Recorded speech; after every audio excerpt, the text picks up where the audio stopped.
अकबर बीरबल की कहानी लहरें गिनना। Story in Hindi.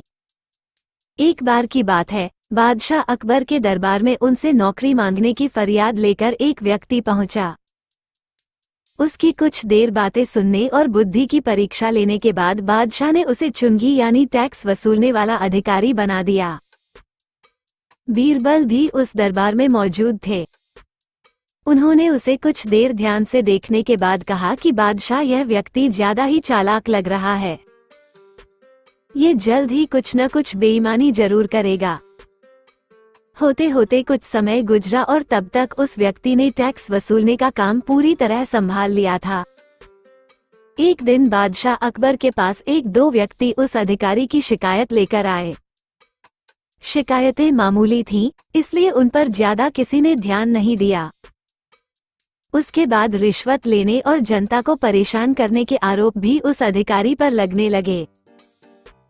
इतनी शिकायतें आने पर बादशाह ने सोचा कि इसका तबादला ऐसी जगह कर देता हूँ जहाँ इसे बेईमानी करने का मौका ही न मिल पाए। इतना सोचते ही बादशाह ने फैसला किया कि उसे अस्तबल का मुंशी बनाया जाएगा।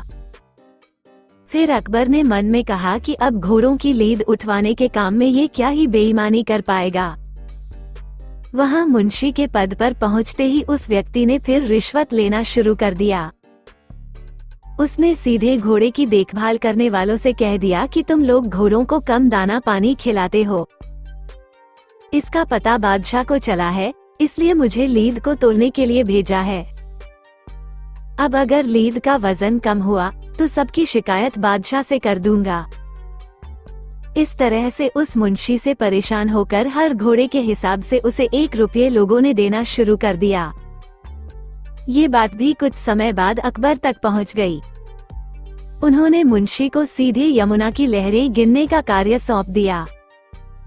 फिर बादशाह के मन में हुआ कि अब यहाँ तो यह कोई बेईमानी कर ही नहीं पाएगा। कुछ ही दिनों में जैसे ही वो व्यक्ति यमुना किनारे पहुंचा तो वहाँ भी उसने अपना दिमाग दौड़ा लिया। वो नाव से सवारी करने वालों को रोक रोक कर कहता कि मैं लहरें गिन रहा हूँ, ऐसे में तुम लोग यहाँ से नहीं निकल सकते हो। इसी जगह पर 2-3 दिन तक रुकना होगा।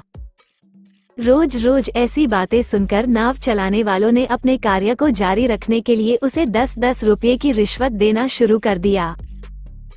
अब यमुना किनारे भी वो व्यक्ति खूब बेईमानी कर रहा था। 1-2 महीने में ये बात भी बादशाह तक पहुंच गई। तभी अकबर ने एक लिखा हुआ आदेश भिजवाया, नाव को रोको मत, जाने दो। वो व्यक्ति चतुर था, उसने बादशाह के आदेश वाले पत्र को नावों को रोको मत जाने दो कर दिया था। इस थोड़ी हेरफेर के बाद उसने अकबर का आदेश वहां टंगवा दिया। आखिर में उससे परेशान होकर बादशाह ने उसे नौकरी से ही निकाल दिया। तभी बादशाह को बीरबल की बात याद आ गई कि ये आदमी बेईमानी जरूर करेगा। तब उनके मन में हुआ कि मुझे उसे पहली गलती में ही कठोर दंड देना चाहिए था। कहानी से सीख। दुष्ट अपनी दुष्टता और बेईमान अपनी बेईमानी कहीं भी जाने पर नहीं छोड़ता है। आपको ये कहानी कैसी लगी? कमेंट बॉक्स में जरूर बताएं।